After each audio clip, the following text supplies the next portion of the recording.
Quem tinha que estar aqui presente não está, né? A Olga, a Carmen, a Cecília. Você está em catalão, Olga?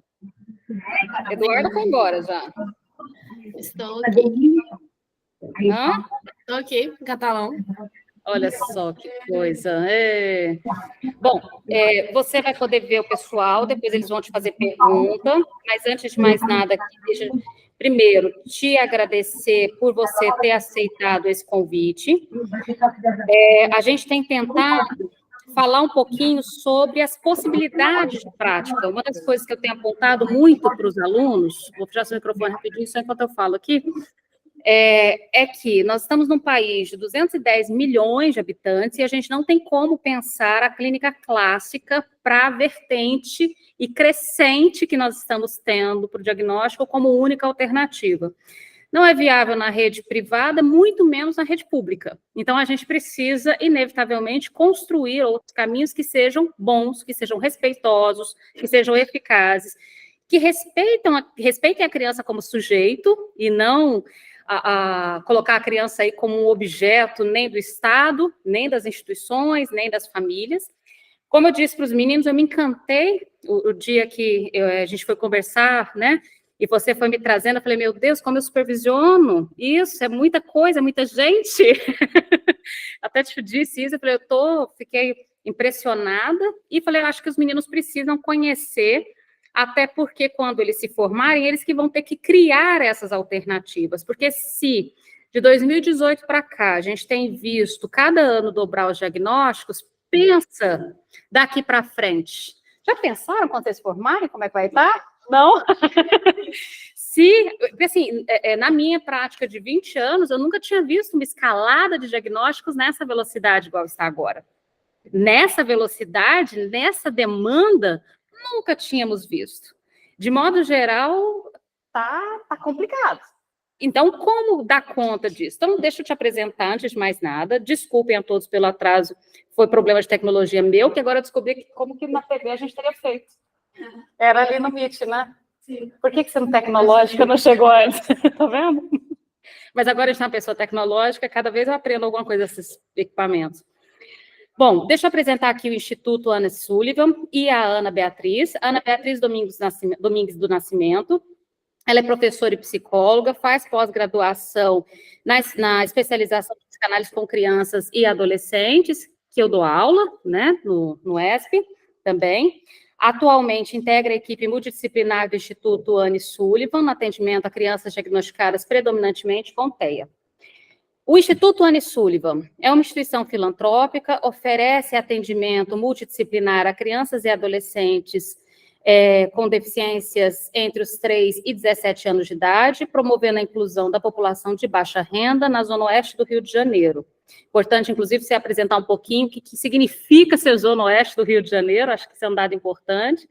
A equipe multidisciplinar é composta por pedagogos, psicólogos, fonoaudiólogo, nutricionista, cuidadores sociais, assistentes sociais, com o intuito de estimular o desenvolvimento psicossocial dos usuários e das famílias. Então, tendo apresentado aqui tanto a Ana quanto o Instituto, vamos conhecer um pouquinho, então, do trabalho da Ana? Vou colocar você grandinho aqui, para o pessoal ver mais você. Deixa eu alternar aqui o layout. Esse aqui não é destaque? Fica ela? Pronto. E te passo a palavra. Boa noite a todos. Gente, eu estou um pouquinho nervosa, porque é minha primeira vez em público, então, né, me perdoem qualquer falo, gaguejo aí, porque não estou acostumada mesmo. Mas estou aqui para fazer essa troca de experiência com vocês. Eu sou recém-formada, eu sou bem novinha, só tenho 24 anos, então eu venho nessa pegada com crianças já desde a minha adolescência, quando eu fiz a formação de professores. Então, desde 14 anos, 15 anos, eu estou na escola, e agora em novembro... Vamos tentar uma coisa, tira seu fone e fala diretamente para ver se fica melhor. Fala aí. Peraí, deixa eu tirar o fone. Tá travando mesmo, vocês acham? Fala agora. Tá melhor para vocês? Ixi, melhorou sensivelmente. Então, o pessoal aqui o pessoal do café aqui também vai fazer parte. Deixa o pessoal do café fazer parte. Eles vão aprender. Pode Então, continuar. vocês ouviram o que eu falei? Ou ficou um pouco embaixo? Pode começar de novo. Nós ouvimos que você acabou de formar e é novinha, descobrimos isso. Tá. Boa noite a todos novamente. Eu sou Ana Beatriz. Eu sou recém-formada em psicologia. Mas eu venho nessa pegada com criança já desde a minha adolescência. Eu fiz formação, né, de professores, fiz o curso normal. Então, desde meus 14, 15 anos, eu estou aí trabalhando em escola. Não consegui sair disso até hoje, estou aqui. E foi lá que eu conheci a psicanálise, foi lá que eu conheci o Freud, me encantei pelas fases psicossexuais. Então, era isso que eu queria, né? Queria conhecer mais desse desenvolvimento da criança, como é que se constitui um sujeito. Então, estou aqui nesse percurso desde então. Quando comecei a trabalhar no Instituto em novembro do ano passado, conheci esse instituto através de um trabalho, de uma disciplina na faculdade, que falava sobre a sociedade em geral, como essas instituições poderiam colaborar com a sociedade, né, com os benefícios que poderiam trazer para nós. E um dos meus colegas era ex-funcionário desse instituto. Então, a galera teve um grupo que veio para o instituto e eu fiquei na parte teórica. Eu conheci o instituto mesmo, foi em novembro, quando eu mandei o currículo, e me chamaram, mesmo sabendo que eu estava ali terminando. Então, eu comecei lá como uma espécie de estágio, e assim que eu me formei, assim que eu peguei minha colação de grau, eles me contrataram e estou lá até hoje. Vou fazer 6 meses já que eu já estou lá. Então, vou aqui compartilhar hoje um pouquinho com vocês essa experiência, que é tiro, porrada e bomba, porque vou mostrar aqui, vou apresentar para vocês aqui o que eu preparei rapidinho. Como a Renata já tem engaixo, eu já vou cortar um pouquinho do que eu tinha... Cadê? Compartilhar, deixa eu ver se vai... Compartilhei a tela errada ou a certa, gente? Espera aí. Não, compartilhei errada. Calma aí que agora eu que vou ser tecnológica. Deixa eu lembrar que foi. Eu vou apresentar aqui para vocês. Não estou vendo vocês, então você me dê um alô aí. Tá bom. Aumentei aqui. Então, aqui, vou pular um pouquinho o que a Renata já falou, por causa do nosso tempo. Além de atender essas crianças predominantemente com diagnóstico de autista, o Instituto também oferece atendimento a crianças e adolescentes vítimas de violência, qualquer tipo de violência. Então, tem psicólogos, assistentes sociais, especialmente separado para atender esse público. Então, eles atendem o Instituto tem 2 projetos, um voltado para crianças com deficiências e um voltado para pessoas vítimas de violência. Vou compartilhar um pouquinho da nossa rotina, que é um atendimento multidisciplinar, orientado por uma proposta pedagógica, norteado por um tema gerador. Ou seja, todo mês nós temos um tema gerador para gerir as nossas atividades. Esse mês em específico, estamos falando sobre o mês do meio ambiente. Então, o mês inteiro estamos fazendo atividades voltadas para o meio ambiente. Foram separados esse mês em região sul, sudeste, nordeste, então cada equipe, né, foi separada por duplas e vamos falar um pouquinho dessa cada região, e no final do mês, na última semana, tem a culminância, que apresenta aos pais como que foi feito esse trabalho durante todo o mês, e os pais participam, interagem, é bem legal. O atendimento tem duração de 40 minutos, e é esquema de rodízio. Cada horário tem 3 grupos, começa às 8 horas da manhã. Então, 8 horas da manhã tem um grupo de 6 crianças, 8h40 começa um grupo de outras 6 crianças, e 9h20 começa um outro grupo de 6 crianças. E 10 horas começa tudo de novo.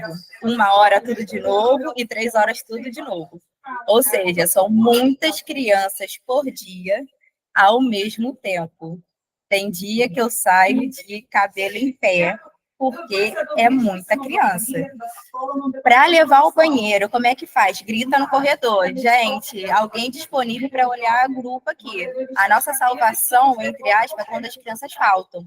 Porque como aqui a Zona Oeste especificamente aqui, Bangu, é uma região que tem bastante envolvimento com com tráfico, e tem muita guerra, né, entre polícia, tráfico, aquela coisa toda, então tem muita guerra, digamos assim. Então tem muita falta quando existem essas guerras, que é quase toda semana. Então, quando as crianças de outras regiões vêm para cá, vão 2, 3 crianças, mas quando está tudo tranquilo, vão as 6 crianças em todos os horários, e a gente sai de lá com o cabelo em pé. Eu saio de lá, eu fico, meu Deus, que dia foi hoje? Porque dá conta de 6 crianças a cada 40 minutos, gente, é muita coisa. Eu fico só imaginando os professores, né? Que eu vim de escola, eu estou, né, sempre auxiliar, são 15, 20 crianças numa turma, com 2 já era difícil, né?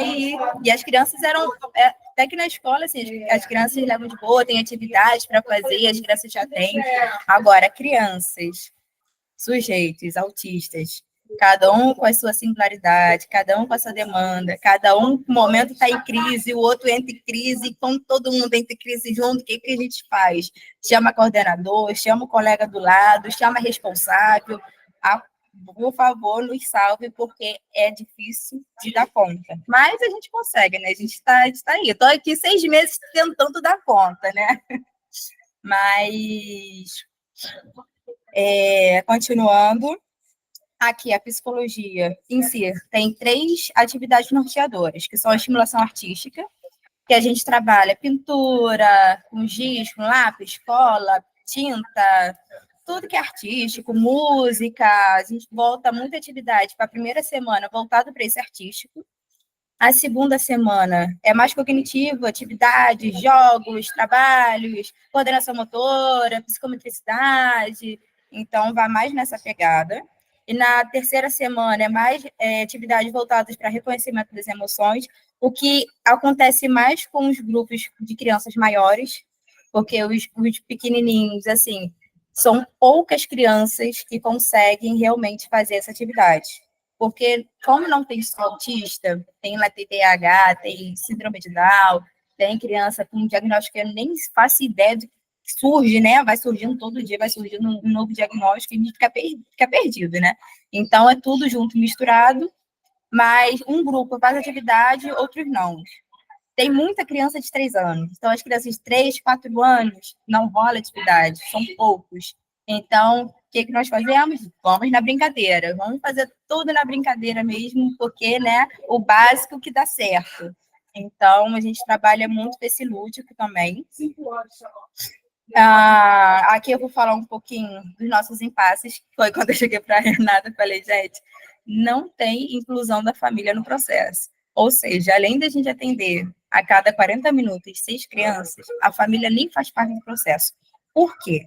São tantas crianças que precisam ser atendidas que a gente não dá tempo de a gente parar de falar com o responsável. Então, quem faz esse trabalho com a família é um psicólogo que gere o projeto família, mas não são todas as famílias também que chegam até ele, porque, né, por resistência deles mesmo, de não quererem lidar, muitas vezes, com as questões dele, que, né, que lida diretamente logo a criança que chega para a gente lá na sala de atendimento.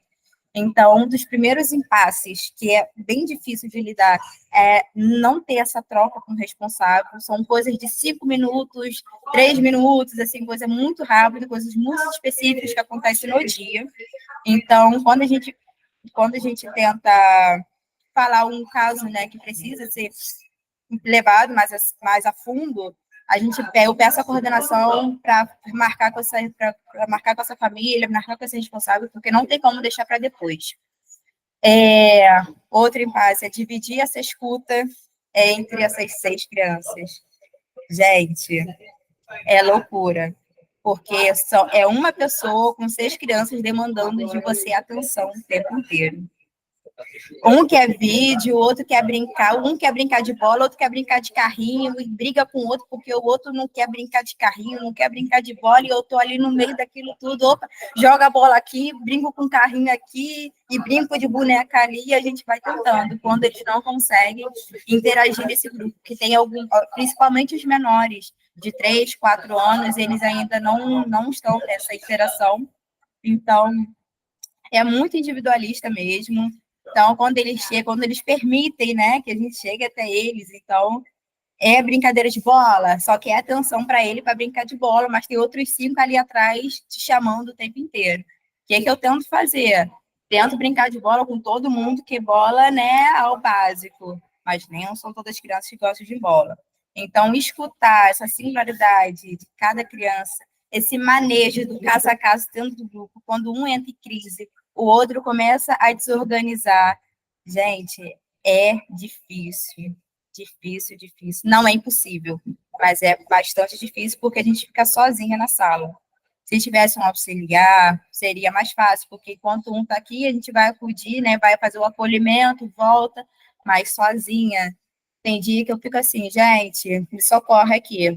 Tiro o grupo, coloco em outra sala, fico só com aquela criança que está demandando mais, ou vice-versa, porque essa escuta, dividir escuta entre 6 crianças, tem hora que dá, para aqui, que eu não consigo nem raciocinar. Quando eu cheguei para Renato, assim, Renato, pelo amor de Deus, não estou conseguindo nem pensar, não estou conseguindo. Gente, o que está acontecendo aqui? Porque é complicado demais, mas é gostoso ao mesmo tempo, porque se eu não, né, tirar a estratégia, tirar o que fazer, eu vou ficar perdida. Então, é na criatividade mesmo que a gente vai indo. A minha analista costuma falar que eu dou um tiro no escuro. Deu um tiro no escuro que acertou, que bom que acertou algum lugar ali, né? Que que resultou em algum benefício. Mas então, o estudo de caso lá também, que não temos essa possibilidade de estudo de caso, porque 5 dias na semana, atendendo 4 grupos, né, 4 horários por dia, 12 grupos por dia, não temos tempo de ter esse estudo de caso. Além da galera ser toda pedagógica, também não tem essa pegada, né, da psicologia, de sentar, fazer estudo de caso, vamos falar sobre essa criança, falar sobre esse contexto, sobre essa família. Então, é muito difícil. O que eu tento fazer é reunir meus colegas na hora do almoço, no corredor, no intervalo de 5 minutos, vamos falar sobre essa criança, porque sozinha não dá. Então, bora lá todo mundo junto, é o que a gente tenta fazer. Temos uma reunião mensal, sempre no último dia do mês.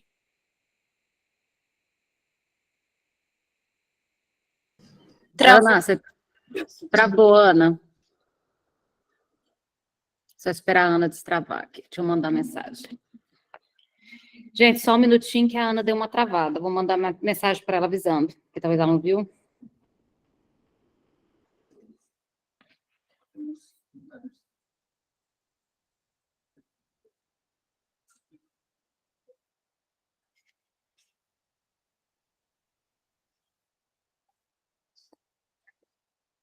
Bom, enquanto a Ana não volta,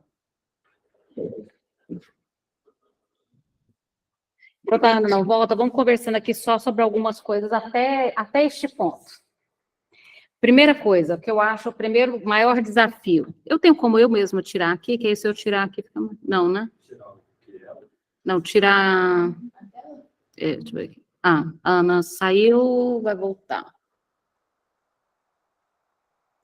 Pronto, que aí a Ana volta. Já está voltando. Voltou. Oi, Ana. Voltou? Voltei.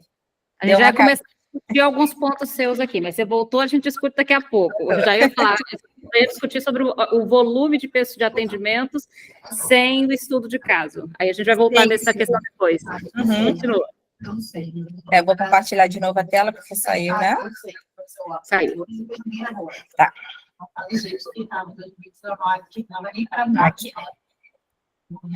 Então, assim, eu e os meus colegas psicólogos sentimos muita falta dessa troca de falar sobre a criança, porque não é uma criança, são várias crianças. No Instituto tem matriculado 583 crianças.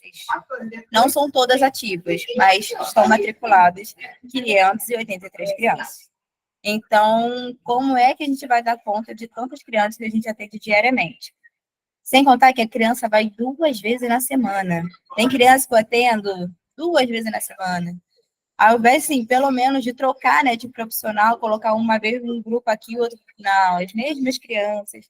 Aí tem os espaçamentos de fazer as atividades, porque a coordenação pedagógica cobra atividade, e a gente fala, né, atividade, a gente não é pedagogo para ficar passando atividade o tempo inteiro, que a criança nem faz, a criança não está ali preocupada com isso, mas temos que, né, dar conta disso também. É uma das minhas principais falas lá em toda reunião, fala assim, gente, a gente não está aqui querendo fazer atividade, querendo fazer incentivo bonitinho para mostrar para o pai que está fazendo atividade, a gente está aqui preocupado com o sujeito, que a criança ali desenvolva, que a criança ali venha à tona, que eu vejo muito que a família coloca a criança como objeto o tempo inteiro, a criança não pode fazer nada, tem criança que tem o desejo de andar de bicicleta, mas que os pais não deixam porque é autista. O que tem a ver o autismo com andar de bicicleta? Né? Então assim, são coisas que eu fico pensando, que eu fico, gente, por que coloca tanto numa bolha, sabe? Não deixa a criança surgir, ter seus desejos. A criança tem que sempre ser o desejo dos pais. Não deixa, né? Então, a gente vê muitos casos assim lá também. Aqui eu vou falar um pouquinho sobre as possibilidades, que é o acolhimento. Eu trabalho muito com acolhimento, porque a criança chega chorando, muito choro, que eu escuto de choro todo dia, até que deu uma diminuída, porque a galera conseguiu se adaptar melhor. Mas no início eu fiquei com uma criança específica chorando por 3 meses, 2 vezes por semana. Hoje em dia, ela já está até cantando, ela tem 3 aninhos, o que, né, me faz questionar se realmente é autismo, né? Mas ela vem, depois que um belo dia ela me viu, depois de chorar 3 meses, ela me viu entrando no instituto, ela olhou para mim, sorriu, me deu tchau. Quando eu fui chamá-la, antes de chamá-la para ir para a sala, ela veio correndo, me deu a mão e entrou na sala, e simplesmente foi para a caixa de brinquedos e entrou como se nunca tivesse chorado na vida. Então, hoje em dia, ela já briga até por brinquedo, que eu vejo uma ótima evolução. Uma criança que não entrava, mas que só chorava, hoje já entra, já vai direto na caixa de brinquedo, já canta, já dança. E o contexto dela é que ela ainda não está matriculada na escola, ela fica o dia inteiro com a mãe, o pai, quando chega à noite, não tem primo, não tem irmão, não tem ninguém. Então, como que a criança não tem contato com outra criança, vai saber lidar com uma criança, com outras crianças, né? Então, se ela já nasceu na pandemia, já não teve esses vínculos, né, que constitui a criança nesse vínculo social, veio para a gente fazer esse trabalho que deveria ser da creche, né, que as crianças geralmente realizam esse trabalho na creche, e quem tem feito muito disso, principalmente com essas crianças de 3, 4 anos, são de nós, que eles nasceram da pandemia, não foram para a escola, o primeiro contato com outras crianças, muitas vezes, são com as outras crianças que compõem o grupo deles. Então, a gente tem feito esse trabalho também, o que me faz muito questionar se realmente essas crianças de 3, 4 anos são realmente, né, tem esse diagnóstico aí, se realmente ou se é um estímulo que eles precisam, né, de se inserir aí no mundo e de deixar vir à tona tudo que precisa vir. Lá também tem muita questão do vínculo afetivo. Eu consigo conquistar, né, essas crianças a partir do afetivo.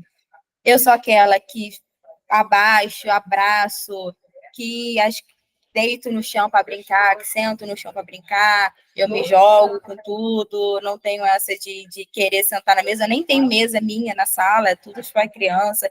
Por mim, botaria tudo um tatame, só não teria nem mesa nenhuma. Então, eu sou muito dessa de me jogar junto com eles na brincadeira. E a partir disso, eu vejo muito retorno positivo, porque é criança que nem é do meu grupo, que já me vê no corredor, e tia Bia, né? Eu tenho muita essa pegada de olhar no corredor, chamar pelo nome, dar bom dia, boa tarde, boa noite, tudo bem, pedir alguma coisa, por favor. Então, eu coloco sempre essa criança nesse movimento de que ele é um sujeito, estamos ali falando com ele, diretamente com ele.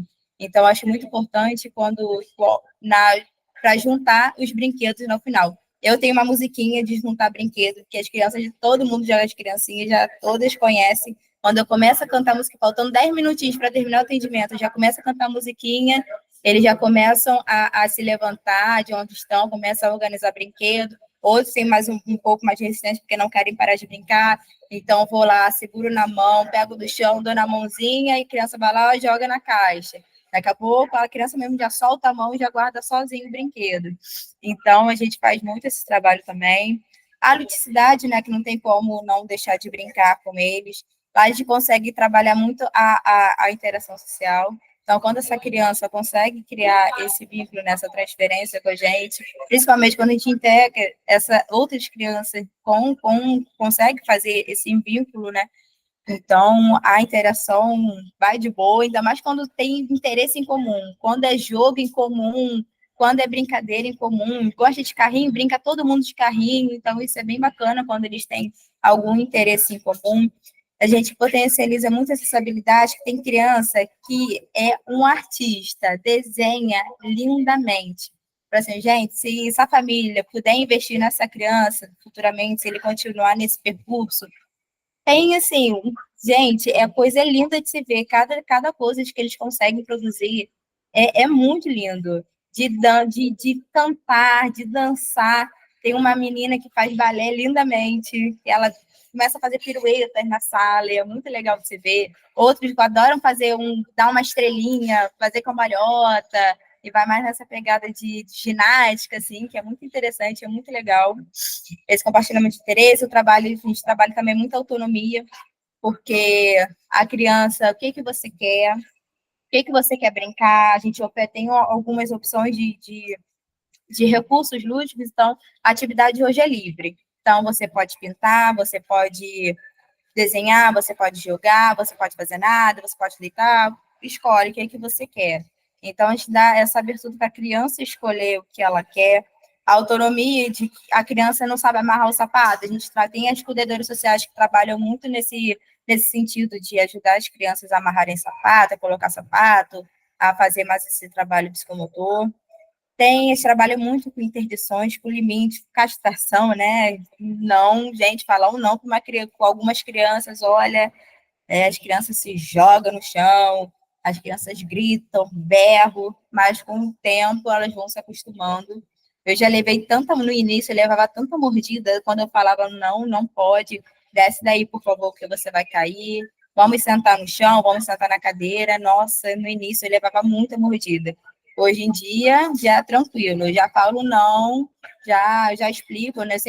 Eu lembro quando, em novembro, quando entrei lá, teve eles chamam de devolutiva, né? Uma devolutiva coletiva. E me colocaram para falar lá, e eu fiquei assim, gente, pelo amor de Deus, o que eu estou fazendo aqui, né? Eu toda nervosa, porque eu nunca tinha falado com os pais, pouco tempo que eu conhecia as crianças. Então, mas junto com meus colegas, a gente falou muito essa questão de limite, porque a gente vê muito lá que as crianças fazem alguma coisa que se coloque em perigo, ou algo do tipo, e os pais mente é de volta aquela coisa, é autista, deixa fazer, não pode falar não, não pode se frustrar. Tem muita criança que os pais super protegem. Então, quando tem aquela questão, quando a gente coloca a frustração ali em jogo, nossa, tem a pedagoga lá, a minha colega, ela fica de cabelo em pé quando ela fala que ela adora falar um não. Mas ouvir o choro da criança quando fala não, ela não se importa. Mas lá a gente trabalha muito essa questão de não, porque as crianças parecem que elas nunca receberam não na vida. Então, quem faz esse trabalho muitas vezes somos nós, junto com os pais, que a gente não corre você, mãezinha, ele precisa continuar tendo limite. Porque se toda vez você falar que ele vai vir para o instituto e depois vai no shopping comer McDonald's e não for comer McDonald's, ele vai fazer um escândalo no meio da rua, igual ele sempre faz, que as mães reclamam, né? Que sempre tem aquela chantagem, né? Você vai para o instituto, depois você vai passar no McDonald's, vai comer uma batata frita, vai tomar um sorvete, e quando isso não acontece, acabou. Então, assim, falo não, dá o limite, hoje não vai ter batata, hoje não vai ter sorvete, você vai fazer atividade, depois você vai voltar para casa. E eles têm muita essa dificuldade de dar o não para a criança, porque se a criança se jogar no chão, eles não sabem o que fazer. Então, assim, tem muito também dos pais não saberem lidar com a frustração da criança. Talvez eles não sabem nem lidar com a deles, quem dirá com a da criança. Então, tem muito, eu vejo, né, tento entender um pouquinho dessa questão também, e a gente aposta no sujeito. Deixa vir o fulaninho de tal. Joãozinho, vamos falar do Joãozinho. Joãozinho, o que você gosta? O que você está sentindo? Tem muitas crianças verbais lá. Então, quando eles são verbais, eles compartilham com a gente muita coisa. Então, tem como trabalhar o reconhecimento das emoções, o que acontece na escola, o que acontece em casa. Então, a gente consegue, né, trabalhar algumas coisas com os pequenos, com os menores, que os menores, que são, não, os maiores são verbais, né, a grande maioria são verbais. E os menorzinhos, de 4 até uns 6 anos, são a maioria não verbais. Então, tem umas atividades que eu faço voltado só para os maiores, que já conseguem ter essa comunicação, e para os menores é na ludicidade, é a nomeação. Quando começa a chorar, eu pergunto se está com sono, se está com raiva, se está triste, alguma coisa.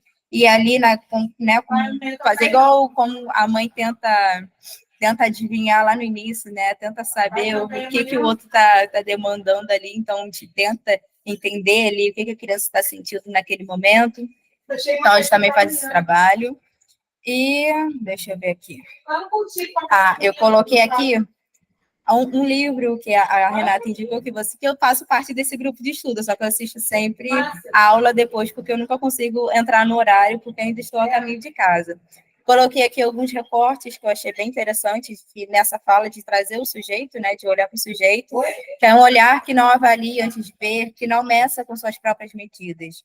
Um olhar que deu à outra a possibilidade de ser plenamente o que ele é, ainda que estranho e desconcertante. Um olhar que conceda existência, que não procure dominar. Deixe a criança vir, mesmo que seja estranho, mesmo que seja diferente. O gosto dele é o gosto dele, o nosso gosto é o nosso gosto. Então, o que a criança traz de gosto dele, tem criança lá que são hiperfocos e pôneis, ela só quer brincar de pônei. Então, vamos brincar de pônei junto com ela. Qual a possibilidade de atividade com pônei que podemos trazer? Então, ela desenha pônei, ela brinca com pônei, coloca o pônei em cima do carrinho, desenha, passeia com pônei pela cidade, passeia com pônei em outros lugares. Então, o que a criança traz é o que a gente trabalha. O que ele traz é uma forma de, né, que a gente consegue adentrar um pouquinho ali, sem ser intrusivo, né? Então, a forma que eles nos permitem chegar até eles é a forma que a gente trabalha. Eu tenho unhas grandes, então a minha unha para alguns que não, principalmente os não verbais, os menores, eles adoram que passe a mão, a unha nas mãos, nos braços. E quando eu faço uma vez, daqui a pouco, então, ele já pediu no braço, já está pedindo outro braço, e assim eu consigo chegar um pouquinho até eles, que eles se permitem, né, se introduzir aqui no mundo externo, porque eles estão nesse contato, ou eles estão isolados lá naquele hiperfoco deles. Então, quando eu consigo achar uma brecha, nem que seja com a unha, de passar a unha nessa forma, de acariciar, é uma vitória, né? Então, aqui também eu coloquei um outro trecho aqui, que é uma decisão subjetiva da parte deles, que foi necessária a integração do seu funcionamento social. Então, é da parte deles que surgem a gente entrar ou não no mundo deles. Então, é uma escolha decisiva e dolorosa abandonar a satisfação do seu mundo assegurado, porque eles só estão ali, né, seguros de si, ali naquele mundo em que é deles, em que eles dominam, e eles abrirem mão de estarem ali seguros para a gente adentrar um pouquinho, participar um pouquinho da vida deles, ali do mundo deles, é abrir mão de muita coisa para eles também, né? E o que a gente pode fazer quando eles permitem que cheguemos até esse ponto? É preciso que tenham encontrado condições favoráveis que lhe permitam tornar-se um sujeito capaz de ultrapassar as restrições da imutabilidade para fazer escolhas pessoais, capazes de assumir determinados atos importantes. Aqui nessa passagem do livro eu vi que eles, né, dessas escolhas, esses atos de escolha importantes, o que eles querem de profissão, o que eles querem para a vida deles futuramente, se vão fazer uma faculdade ou se não. Mas para a gente chegar a esse ponto de que eles nos permitam chegar até eles, é preciso que a gente tenha favoreça um ambiente para eles que seja assegurado também. Porque se eles não se sentirem seguros conosco, esse caminho não vai ser aberto. Então, o que eu tento fazer para se chegar a tentar, pelo menos, chegar próximo, é através da afetividade. Então, quando eu vou, me ofereço ali, eu ofereço de corpo, porque muita criança ela gosta de abraçar. Então, quando eu me ofereço assim, tudo bem, eu agacho, assim, se ele vem me abraçar, eu abraço de volta, ou se não, eu deixo. Outras, quando vê uma criança abraçando, já vem, outra eu olho de lado, 2, 3 atendimentos depois, já vem a outra criança que estava olhando, querendo um abraço também. Então, eu tento ir por esse caminho mais afetivo, mais disponível, né, corporalmente, como objeto mesmo para eles, para que eles possam usar como preferir ali naquele momento, que seja confortáveis para ele, que eu não seja intrusiva. Aqui eu coloquei o que eu fiz, li o livro, então coloquei aqui um resumão. A Renata pode falar muito melhor do que eu, ela é especialista aí, eu estou aqui estudando aí junto com vocês, eu estou aqui fazendo esse percurso aí de entender melhor. Então, coloquei aqui no olhar psicanalítico, segundo a abordagem de Malevel, a aborda autística segura seu mundo tranquilizante, delimitando a intrusão do outro real ameaçador. É necessário respeitar as estratégias dos investimentos singulares das bordas, do duplo, do objeto autístico e das ilhas de competência. A gente tem respeitar mesmo o que o sujeito traz de singular que é dele. Respeitar a diferença, respeitar o sujeito, respeitar o que ele traz, seja verbal, seja não verbal, seja uma coisa estranha, seja uma coisa normal, seja um carrinho, seja um astronauta, seja lá o que for, a forma que ele encontra de ser seguro, de assegurar o seu mundo interno, e trazer, né, um pouquinho para possibilitar que a gente entre um pouquinho e traga esse mundo externo. Então, respeitar mesmo o ser humano. Eu sempre falo, quando eu ouço assim, porque a pessoa tal é homossexual. Gente, tá, mas é sujeito, a pessoa de qualquer forma. Assim como o negro, assim como o indígena, assim como o autista. Gente, sujeito é sujeito, independentemente de qualquer outra coisa. É uma pessoa que está ali, não é o diagnóstico, não é uma raça, não é uma idealização religiosa, uma escolha de amor, e não importa, é o sujeito que está ali. Às vezes eu fico pensando assim, gente, eu não entendo, assim, eu tenho essa dificuldade de entender o porquê de tanto preconceito com o outro, de tanto preconceito com a diferença do outro, sabe? Dessa coisa sabe, eu tenho essa dificuldade de entender mesmo, porque, assim, eu vejo que, para mim, o outro é o outro, sabe? O outro tem as suas particularidades, o outro tem os seus gostos, tem os seus interesses, que é diferente do meu. Alguma coisa ou outra pode ser incomum, mas cada um é cada um. E as pessoas, né, ficam nessa insistência em ser preconceituoso, em ser racista, em ser homofóbico, em ser preconceituoso com qualquer tipo de deficiência, porque é diferente do nosso. Então, eu, particularmente, ainda tenho essa questão em que eu trabalho com pessoas, gente, como é que eu sou logo que gosto, gente, mas é um sujeito, é uma pessoa que está ali, não importa a raça, não importa o que for, é a pessoa que está ali, é fulaninho de tal que está ali, precisa nomear que ele é fulaninho de tal e tal coisa, não, é o fulaninho de tal e ponto.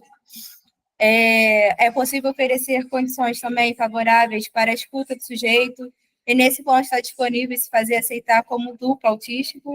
Então, foi que eu descobri na supervisão com a Renata, que eu nem sabia, né? Eu faço tanta coisa de criança e não sabia que estava nesse sentido de duplo. Então, agora que eu descobri que eu me faço, né? Que eu me permito ser escolhida por eles como esse duplo, gente, a transferência, assim, ocorre. Quando ocorre, é outra coisa.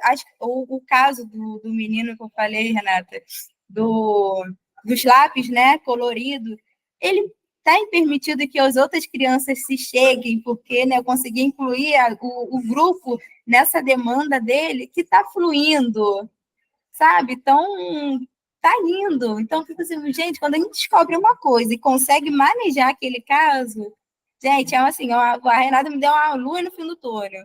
Então, agora que eu estou terminando de ler o livro, assim, me esclareceu muita coisa. Porque eu venho, pego um pouquinho aqui, faço um grupo de estudo aqui, faço outro grupo de estudo lá, mas quando a gente atende 6 crianças de uma vez só, o tico-teco não para de bater. Então, a gente fica perdido dali, a gente não sabe nem raciocinar o que está acontecendo. Acontece isso muito comigo quando o dia está muito cheio. Então, eu botei aqui também, né, que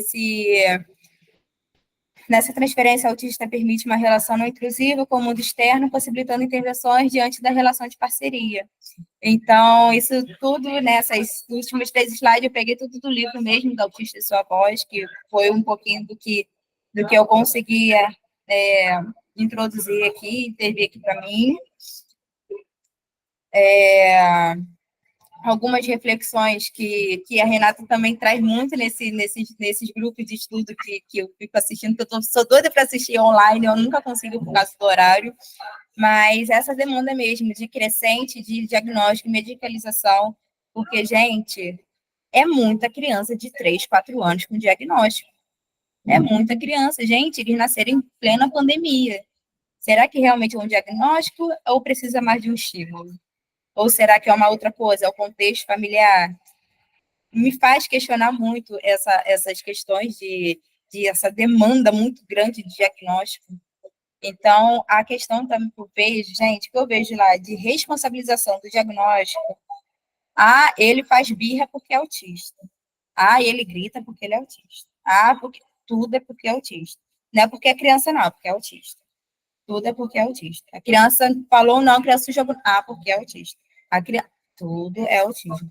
Então, assim, os pais têm dificuldade de entender o que é do desenvolvimento natural de ser criança e o que é do diagnóstico. Então, tudo para eles é diagnóstico. A criança deu um sorriso diferente, é do diagnóstico. Então, eu vejo muito essa questão com os pais, quando conseguem parar a gente no corredor, tudo pergunta, é diagnóstico? É diagnóstico? É diagnóstico? Eu assim, não, mãe, é do desenvolvimento normal da criança. A criança passa por isso mesmo, é normal. Essa questão de manter a criança nessa bolha, a criança não pode andar de bicicleta porque é autista. A criança não pode andar de patins porque é autista. A criança não pode porque não pode. Os pais limitam muito essa criança dentro de casa. Tem criança que não vai à festa, tem criança que nunca foi ao cinema, tem criança que não vai ao parque de diversão, tem criança que nunca foi ao zoológico, tem criança que não fez muita coisa ainda. Muita coisa. Colocam numa bolha e não tira dessa bolha e não tira. O que eu vejo também, o que acontece, o que, né, casa muito, é essa necessidade dos cuidadores da família ter uma rede de apoio, principalmente mães solos. Lá a gente tem muito caso de mãe solo, em que a criança não consegue ficar com o avô, com a tia, com a prima, não consegue, e a mãe só consegue ficar com a mãe. O pai não aparece muitas das vezes, então, quando tem algum caso de 15 dias aqui, 15 dias lá, porque também tem, a mãe ainda consegue um pouquinho, né, de respirar, conseguir, né, com a sua vida, mas tem algumas mães que não conseguem não têm essa rede de apoio, que é muito necessário para ela ter esse momento de respirar, de olhar para si, de olhar suas próprias demandas, além de olhar para a demanda somente do filho. Então, essa rede de apoio é muito necessária. Os pais, principalmente, possibilitar que a criança crie vínculos com outros também é muito importante, porque eu vejo mãe, então, ao mesmo tempo também eu vejo mãe que não deixa o filho ir para casa do pai, não deixa o filho ir para casa da avó, não deixa porque só eu sei cuidar, porque só eu sei fazer, porque só eu entendo melhor. Mas também, se não dividir um pouquinho essa carga, como é que vai ficar também essa mãe? Como é que também vai ficar essa família se não dividir um pouquinho? Se não ensinar o filho também a criar outros vínculos, que a gente sempre bate naquela que não vai estar aqui para sempre. Um dia, se morrer, como é que vai ficar a criança? Não vai ter outros vínculos, não vai ter com quem ficar, vai morrer junto, como é que vai fazer? Então, a gente também bate nessa tecla de que possibilitar também o vínculo da criança com os familiares também é importante. E aqui também, na Zona Oeste, como eu falei no início, que é aqui a Zona Oeste, tem muito envolvimento com tráfico, então é tiro, é tráfico, fuzil passando na porta, é camburão, é nesse nível. Então, aqui eles também partem desse contexto de vulnerabilidade, porque tem ponto de droga aqui, tem ponto de droga lá, e tem gente armada passando na rua. Então, além de suas próprias demandas, próprias angústias, já tem essas demandas externas que eles vivem diariamente. Então, perto do estudo, de vez em quando a gente ouve uns tiros, as crianças já sabem até o que fazer, já se escondem debaixo da mesa, já se cobrem. Então, além de tudo isso, ainda tem o contexto do bairro onde eles vivem. Então, é demanda que não acaba mais. É muita coisa. Aqui, deixa eu ver. Ah, tá.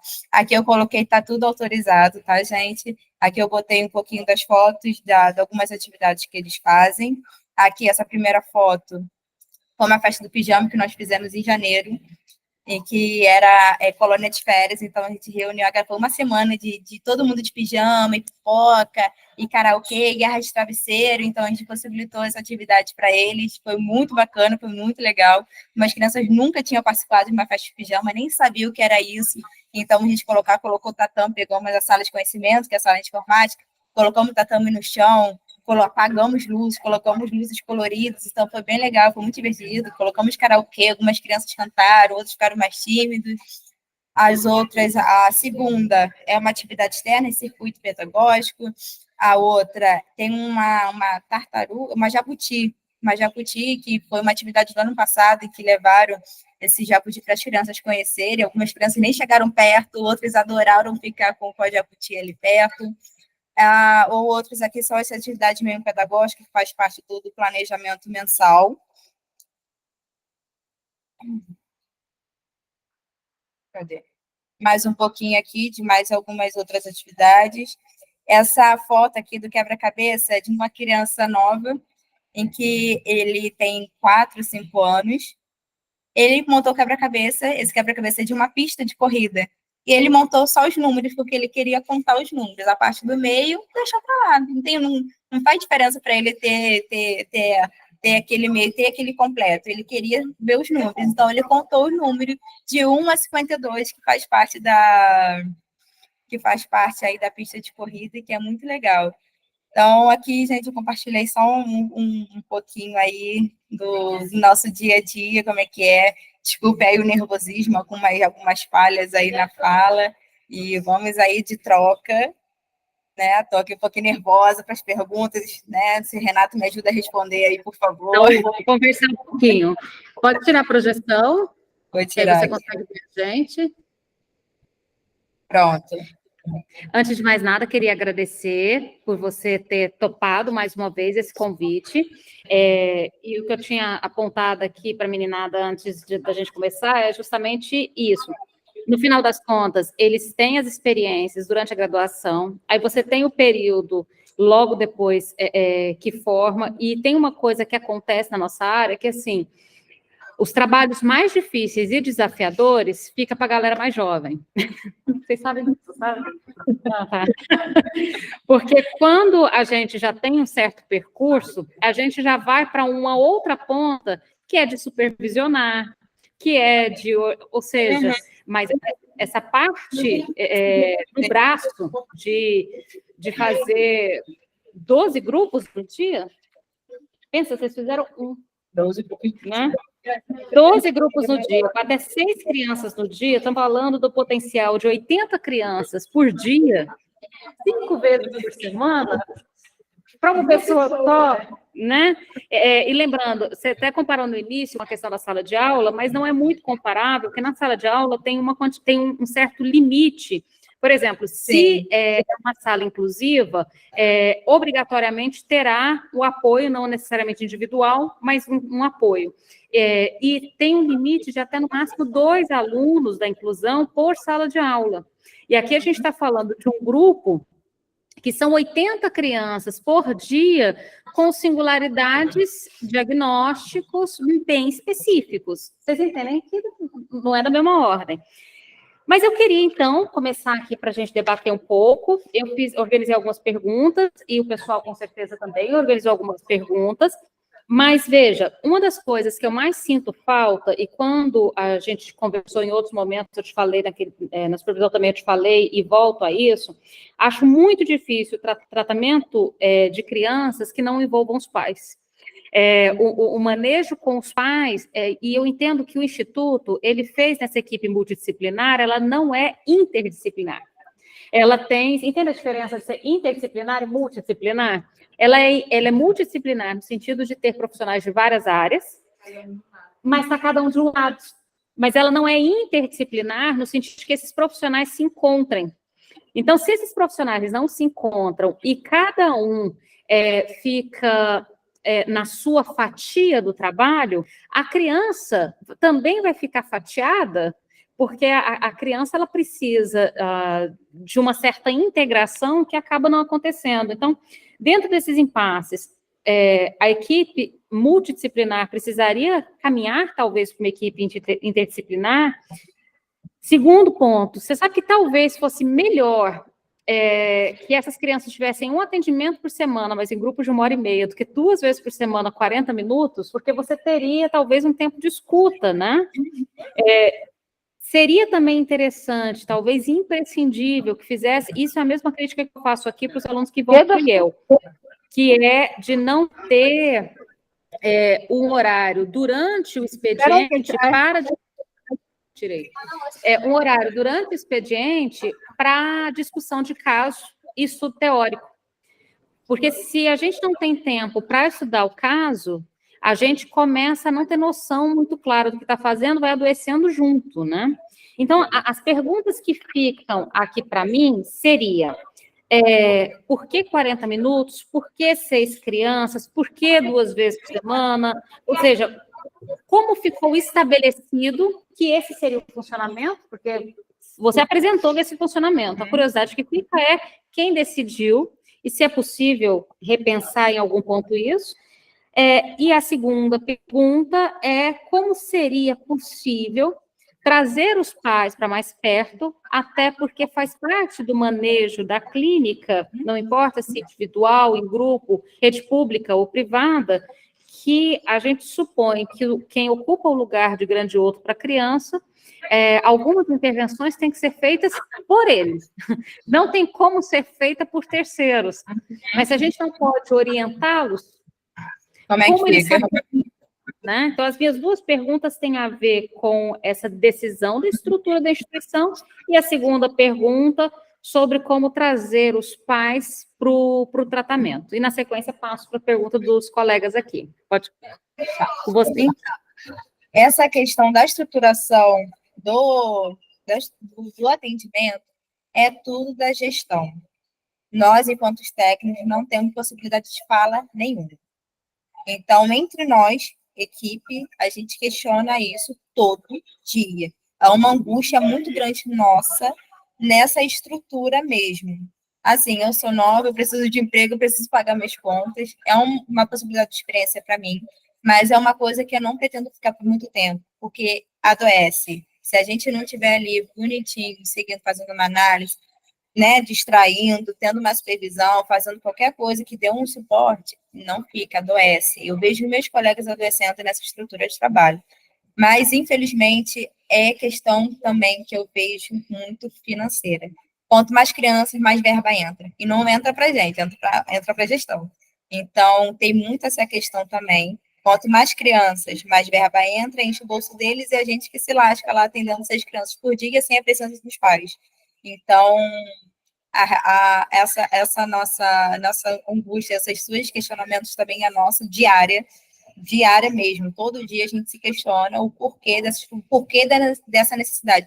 Por que a criança tem que ir 2 vezes na semana? Por quê? A gente não sabe. Falam que é a FIA, falam que é o SUS, falam que é tantas outras coisas, mas a gente sabe bem, né, entre as conversas de corredores, e a gestão própria fala na reunião em que entra verba. Então, se tem criança, tem verba. Se não tem criança, não tem verba. Então, eles preferem ter dinheiro no bolso. E não olha nenhum ponto para a gente. Pelo contrário, ainda somos criticados quando a gente não consegue dar conta. Então, é muita questão da estrutura da gestão da instituição. A questão da família é uma coisa que eu venho tentando o máximo possível entrar. Tenho 5 minutos para falar com o responsável, pego aquela criança daquele dia que eu sei que é uma criança, uma família que precisa de uma orientação maior, eu vou lá nos 5 minutos, nem que eu sou puxada a orelha depois da minha coordenadora, mas eu tive que falar. Então, eu tenho feito esse trabalho de ir mesmo remado, contra a maré, em 5 minutos de fala que eu tenho a possibilidade, é os 5 minutos de fala que eu vou ter. E eu sempre questiono em toda reunião, a gente precisa de mais tempo de troca com os pais. Porque a gente não tem troca com os pais, a gente não tem como entender o contexto da criança. A gente não tem como entender o que se passa nesse contexto. Tem uma criança que chegou recente e que o pai é usuário de droga, a família é pai, mãe, a criança de 3 anos, a mãe já teve filho mais velha, e tem a questão da sogra, que se intromete o tempo inteiro na relação da mãe com a criança, não deixa ela fazer a função dela, que quer se intrometer o tempo inteiro, quer dizer o tempo todo como é que é, e é uma mãe que eu 2 vezes na semana que eu paro para falar com ela. Ela fica lá, meio-dia, a hora do almoço, que tem que parar, que tem que estar todo mundo todos os pais, tá meio-dia ela lá falando comigo ainda, todo mundo olhando de cara feia comigo. Mas se eu não fizer isso, também como é que vai ficar um mínimo de orientação possível para essa família, para essa criança? Então, é uma questão totalmente estrutural da gestão. Infelizmente, nós não temos essa fala, nós não temos essa opção de fala, infelizmente. A gente tenta, mas não uma coisa que está ao nosso alcance aqui, primeiramente. Gostaria muito que fosse o contrário, muito, muito, muito, muito. Vou passar aqui para o grupo. Quem gostaria? Eu posso falar. Oi, Ana, meu nome é Luciana. Assim, pelo que você falou, já deu para perceber que o objetivo da instituição não é cuidar é cuidar dessas crianças, né? Ter número para... E aí eu fiquei curiosa, por ser uma instituição filantrópica, né, que você falou, como que ela se mantém? Ela vende doações ou tem alguma empresa maior que banca? E outra coisa que eu fiquei na dúvida, as crianças têm laudo? As que chegam na instituição têm laudo? Tem alguma forma de seleção dessas crianças para participar do projeto? Então, a instituição recebe apoio financeiro da prefeitura, da FIAS, e tem um outro órgão também que tem esse patrocínio, né, com a instituição. Mais doações, principalmente a questão da FIA, que libera o dinheiro para a instituição. Então, a FIA é que comanda. Se a FIA quer mais criança para ter mais dinheiro, então vamos ter mais criança para ter mais dinheiro. A questão de como a criança chega, quem faz totalmente essa seleção é a assistência social. A criança só chega para a gente. Então, a gente não faz ideia de quem é a criança, de como a gente não faz ideia, a gente só recebe a criança. Então, se a criança tem laudo, se a criança não tem laudo, tudo é assistência social que vai definir se vai entrar ou não. Hoje, estamos fazendo um PDI, um prontuário lá online da criança, e que a gente tem que colocar lá o que a gente faz, o que não faz, qual é o planejamento individual da criança e tudo mais. Eu fui ver hoje que o diagnóstico de uma criança deixa eu me lembrar, recordar... Enurese. Não, de forma não biológica. Tipo assim, gente, tá fazendo o que lá, então? O que tem a ver, sabe? Tem um laudo de qualquer coisa, entra. Aí chega lá pra gente como autista. Aí, por isso que eu me questiono, será que realmente é autismo? Será que realmente, sabe? Eu fico me questionando. Vocês não fazem o trabalho de anamnese. O Não, laudo chega pronto, vocês nem recebem o laudo, nem podem fazer o diagnóstico diferencial, que é o nosso famoso questionamento do laudo. Não. Quem tudo faz é assistência social. É assistência social que entra, que tira, que lida com a família, e a gente só recebe e tentamos fazer algum trabalho com essas crianças. Olga? Oi, gente, boa noite, Ana. Eu queria dizer que eu me reconheci muito nessa descrição, né? 24 anos, recém-formada, apaixonada por esse ambiente insalubre que é a escola. E aí eu queria te perguntar como que é feito qual o critério que é usado para juntar essas crianças num grupo? Se é por horário que elas podem, se é por faixa etária, se é por... como que é isso? Então, lá fazem por contraturno, né? A criança estuda de manhã, então a criança vai à tarde. Tenta encaixar o grupo por horário, por idade e por diagnóstico, assim, né? Uma faixa etária ali, né, mais mental mesmo, né? Se a criança fala, se a criança não fala, é nesse nível. Mas quem faz também é a assistência social, não somos nós. O que nós podemos fazer aqui, essa criança não consegue, não dá conta de ficar naquele grupo, ou aquele grupo não dá conta de ter aquela criança no grupo. A gente faz a troca entre nós. Como passa a nossa agenda, são 3 técnicos, então eu, psicóloga, tenho pedagogo e tenho cuidadora social. Então, a gente vê quais são os grupos, né? Então, a gente tira aquela criança daqui para colocar lá naquele grupo, naquele dia, pega outra e coloca nessa, para fazer essa troca, porque tem crianças juntas que não dá como, não rola de jeito nenhum. Então, quando a assistência social manda esse grupo montado para a gente desmonta, porque é a gente que está em jogo também, né? Então, pelo menos isso nós temos voz, pelo menos isso a gente pode fazer. Mas essa questão de como é organizado o grupo é a assistência social, que faz por idade, por turno mesmo, de contraturno de escola, e por tentar aí mediar aí a idade, né, de cada um aí, mas que nem sempre corresponde. E a gente consegue ter a possibilidade de fazer essa troca entre a gente. Mais alguém gostaria de fazer uma pergunta?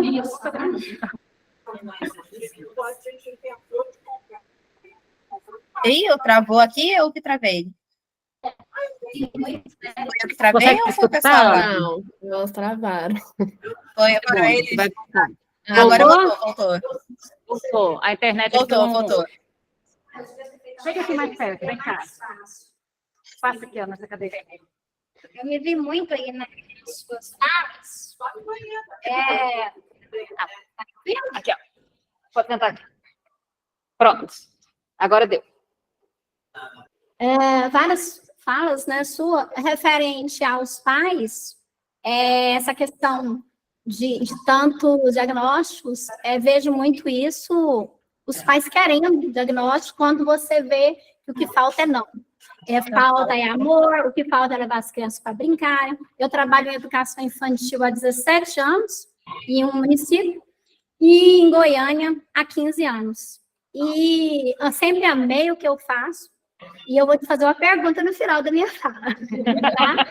E eu sempre amei o que eu faço, porém, depois da pandemia, eu senti uma coisa que você disse aí sobre vou ficar maluca, porque as crianças voltaram, não todas, né? Porque a gente, assim, eu tenho grupos que eu amo, minhas 2 turmas eu amo bastante, mas, assim, muitos diagnósticos de autismo eu sinto, às vezes, né, porque eu não sou psicóloga, eu não sou especialista, que o que está faltando, que está tendo a omissão. Omissão referente a amor, a afeto mesmo, a dedicar tempo às crianças, a levá-las no parquinho, coisa que eu fiz com a minha filha a vida inteira, tudo, né? Ao cinema, ao circo, para viver, a subir numa árvore, a escorregar, a mexer com barro, e também a falta do não. Então, assim, às vezes eu vejo crianças que começou ali no 2 com os pais. Eu tenho uma criança que eu trabalhei com ela no ano passado, de 4 anos, que a mãe queria porque queria diagnóstico, e a menina simplesmente tem o tempo dela, é diferente. Uma turma com 27 crianças, 2 autistas, e sem auxiliar. Porém, com auxiliar, que eu digo assim, né, sem apoio para autista, né, para os 2. E aí, hoje, essa criança, ela já se acostumou, como você também disse, com o ambiente. Por quê? Porque ela estava na pandemia, né, fora de sala. E era aquela coisa de vídeo, né, não tinha a interação que é importante. E aí, hoje, a criança está no agrupamento 5, com a convivência super tranquila, inclusive apoio, que chegou agora, falou, poxa, o que ela vai, vamos mandar, né, vai dispensar, porque a menina... Então, eu percebo assim, é lógico que tem as questões, né, mas essa questão da omissão dos pais, eu sinto que tem muito. Eu queria saber de você, porque eu vou te fazer uma pergunta, Se você percebe isso, na verdade, você meio que acho que deixou, se você percebe que várias crianças que têm o diagnóstico chegam, e está faltando realmente esse papel de família. E também, você como a coordenadora, né? Qual é o seu nome mesmo? Desculpa, eu esqueci. Essa questão dessa interação com a família, você acha que não é possível? Aliás, não é você, né? Na verdade, é a gestão, né? Isso aí eu acho que impossibilita bastante, né? Dificulta bastante o trabalho de vocês. Ana, abre seu microfone aí, pronto. Então, é muito isso, eu vejo muito isso aqui. Questão de, gente, é estímulo.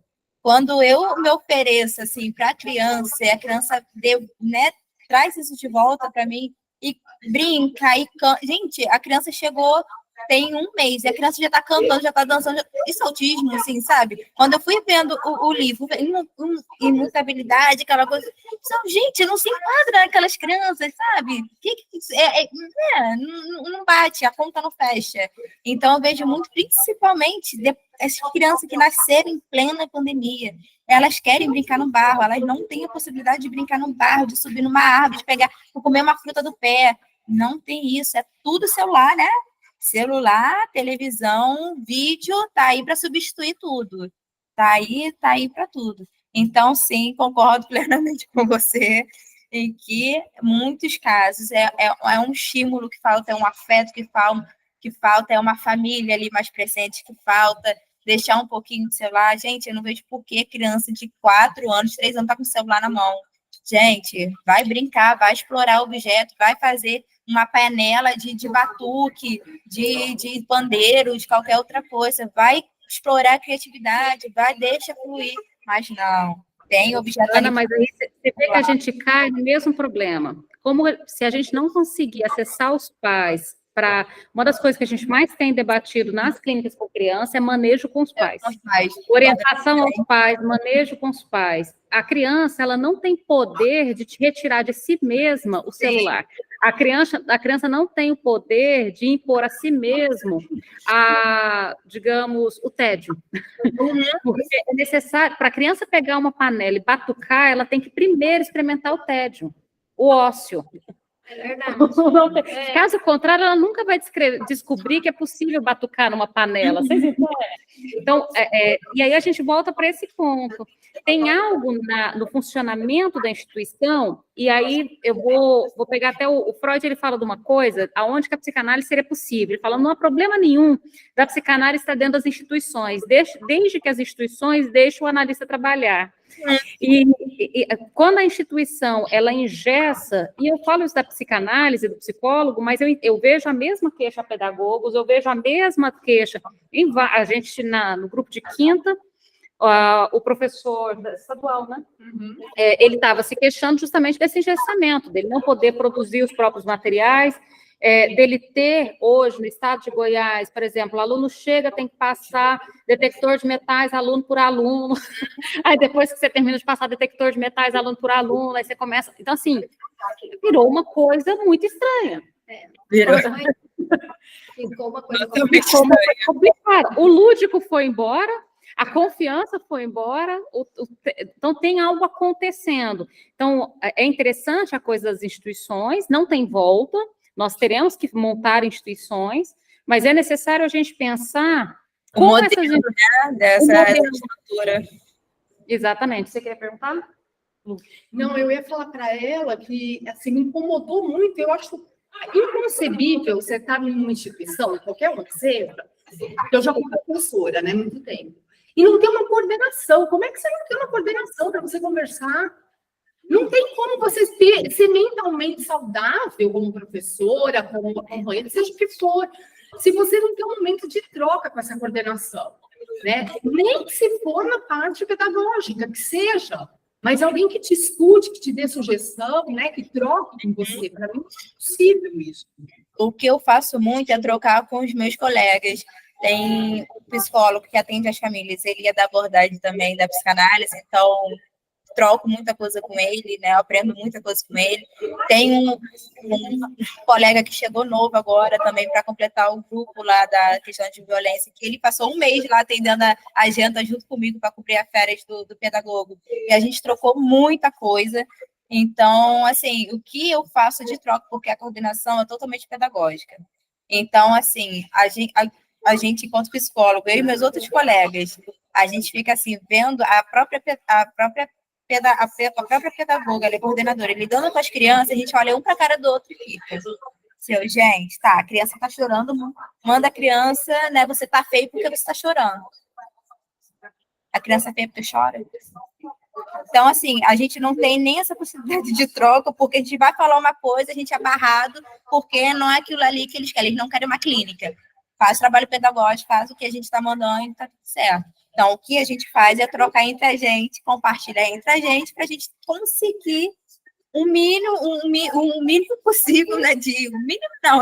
O máximo possível de tentar fazer alguma coisa, porque é muito difícil. Gente, vocês me dando o quanto é angustiante.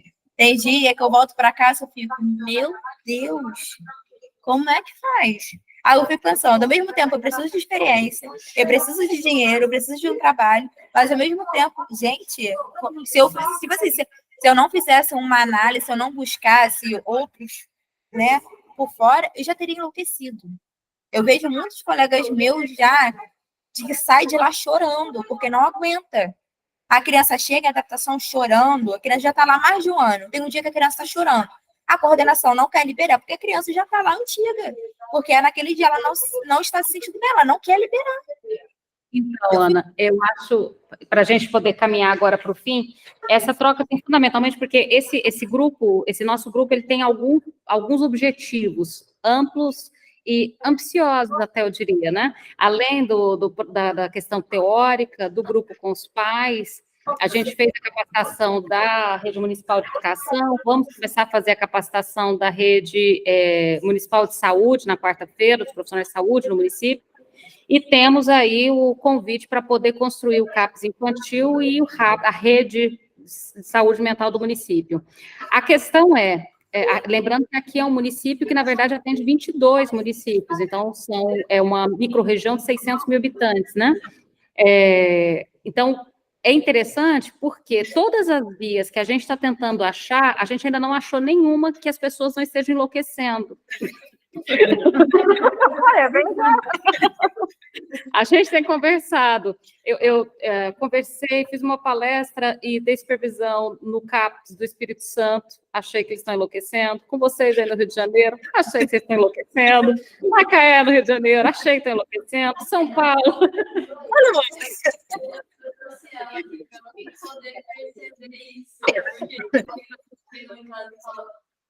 ela me conta, ela fala, filha, você acha que eu tô ficando maluca?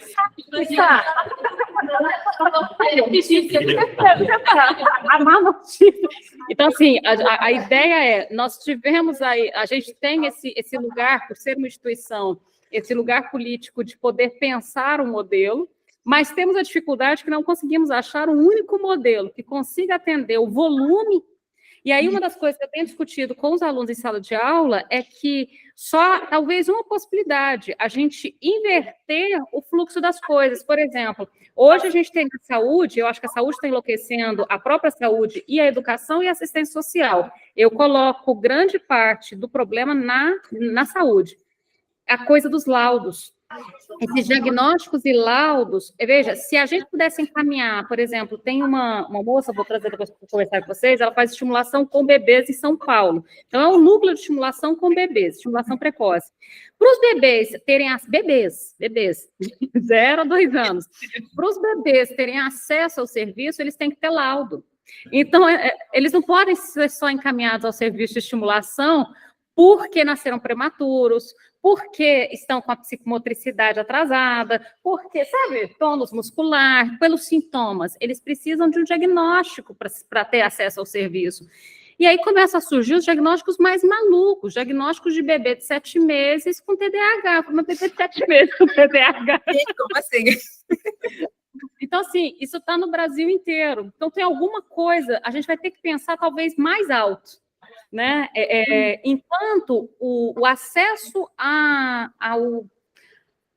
qualquer que seja o serviço, depender de laudo, a gente vai ter que correr com os laudos e diagnósticos. E correr com os laudos diagnósticos cria uma outra coisa que eu achei que você colocou, uma coisa muito boa. Adorei o seu exemplo quando você falou o que tem a ver andar de bicicleta com ter autismo. Aparentemente, tudo a ver, porque, de fato, isso tem acontecido. Não colocar na escola porque é autista, embora a gente diz que é o contrário, olha, tem que colocar na escola justamente para, né? Então, não deixar ir num parquinho, não levar no shopping, não colocar na escola, não andar de bicicleta. Uma loucura! Ou seja, todos os sintomas se veem acentuados, ao invés de amenizados. Mas aí eu volto de novo. Eu acho que a nossa grande tropeço é que a gente vai ter que aprender a acessar esses pais. Eu acho que esse talvez seja um grande tropeço, conseguir acessar esses pais. Mais uma vez, eu te passo a palavra para você finalizar. Queria agradecer muito você ter vindo. A ideia é que a gente vá trazendo compartilhamentos do Brasil inteiro com a meninada aqui, para eles verem que não é só em Goiás que a gente está perdido, é no Brasil inteiro. Talvez a gente tenha algumas coisas interessantes, por exemplo, nós não temos uma guerra de tráfico na porta da clínica, isso eu acho que já ajuda bastante, a gente não tem que porque está tendo tiroteio, acho que já acho isso vantagem, né? A gente tem outros problemas sociais, mas não esse, né? Nós temos vários problemas sociais, mas não esse, eu já acho isso uma vantagem. Temos uma característica interessante, dos 5.700 municípios do Brasil, 5.500 não tem CAPS infantil, não tem atendimento à criança. Então, acho que a gente tem um desafio enorme, que é construir um modelo para o interior para avançar para esses 5.500 municípios que não tem nenhum. Digo isso porque eu faço parte do Fórum de Saúde Mental ligado ao FMG e à Unifesp, e a gente tem discutido isso, como avançar a saúde mental infantil para os municípios do interior. Afinal, são 5.700 municípios no interior. Né? É muita cidade. E a maioria da população, no final das contas, em soma total, moram nessas 5.700 municípios que não tem sequer CAPS infantil. Então, é curioso porque a gente tem crescido um diagnóstico, sobretudo online, no interior tem essa praga. Os nossos diagnósticos são online. Nossa, o médico, o neuro, não tem nem contato com a criança. Nenhum contato com a criança. Aqui estamos no município de 110 mil habitantes, não tem nenhum neuropediatra.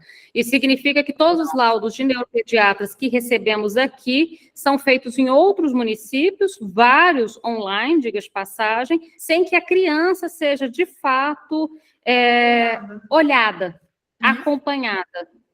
Entende? Até pela distância, mesmo se a pessoa for para as consultas, pela quilometragem que tem que se andar para acessar esse profissional, serão pouquíssimas consultas. Então, temos um problema a gerir aí no país.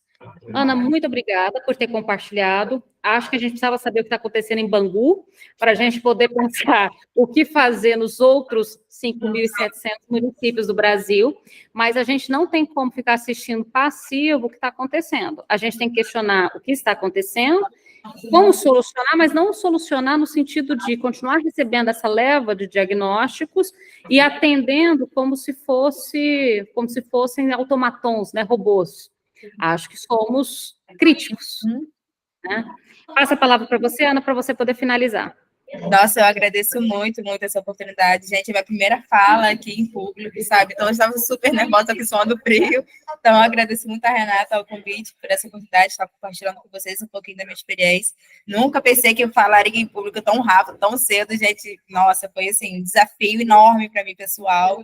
Mas eu acho que eu consegui minimamente aí dar um pouquinho de conta aí do que foi proposto. Então, eu agradeço muito. Então, um dia que vocês quiserem aí ter mais uma troca, para aqui num cafezinho também, porque assim, eu participo desse grupo de estudo, tanto de segunda, tanto de quinta-feira, eu estou aí no grupo, só que infelizmente devido a rota do trabalho para minha casa, eu não consigo participar online, então eu participo, né, outros dias, final de semana, um dia que está mais tranquilo, que eu chego em casa, então eu estou sempre aí escutando os estudos de vocês, que eu acho super bacana. Inclusive, separei algumas falas que já foi feita aí, né? Que enquanto eu fui escutando a última aula da última quinzena, fui falando sobre culpabilização do diagnóstico, que você falou até da questão, né, que antigamente era tudo culpa do exorcismo, né, tudo a criança, né, vamos botar no exorcismo, que é tudo demoníaco. E hoje em dia é tudo de autismo, hoje em dia, né, a conta tá no autismo, tá no diagnóstico, então a coisa tá indo muito por aí. O que eu pensei muito também é, gente, o ser humano não pode sentir angústia, o ser humano não pode sentir falta, tudo tem que ter laudo, tudo tem que ser diagnóstico, o ser humano não pode mais ser ser humano, tem que ser uma máquina, né? Eu fico pensando nessas questões de por que tanto diagnóstico, por que surgiu tantas nomenclaturas, tanta coisa nova que, né, 2 anos, 3, 5, 10 anos atrás não tinha. E hoje em dia tudo é motivo de diagnóstico. Arranquei, mordi, né, roendo a unha, diagnóstico. Arranquei, tudo é motivo de diagnóstico. Então, eu penso muito sobre essa questão, né? Porque qual a necessidade de ter tanto diagnóstico para tanta coisa, se somos seres humanos, somos seres complexos, né? Todos cheios de demanda nossa, do outro, que troca de demanda. Por que a gente não pode ser simplesmente seres humanos e lidar com essas angústias? Não, temos que ter um diagnóstico para lidar com essas angústias que não deixa nem surgir, né? Deixa nem vir à tona, a gente tem nem a oportunidade de sentir, porque tem que ser diagnosticado. Então, agradeço mais uma vez essa oportunidade aí. Espero ter contribuído aí dessa troca de experiência com vocês um pouquinho. Mas muito, muito, muito obrigada mesmo. Tá? Estou aí para o que precisar um pouquinho. E eu também quero aprender muito com vocês, porque eu aprendo muito.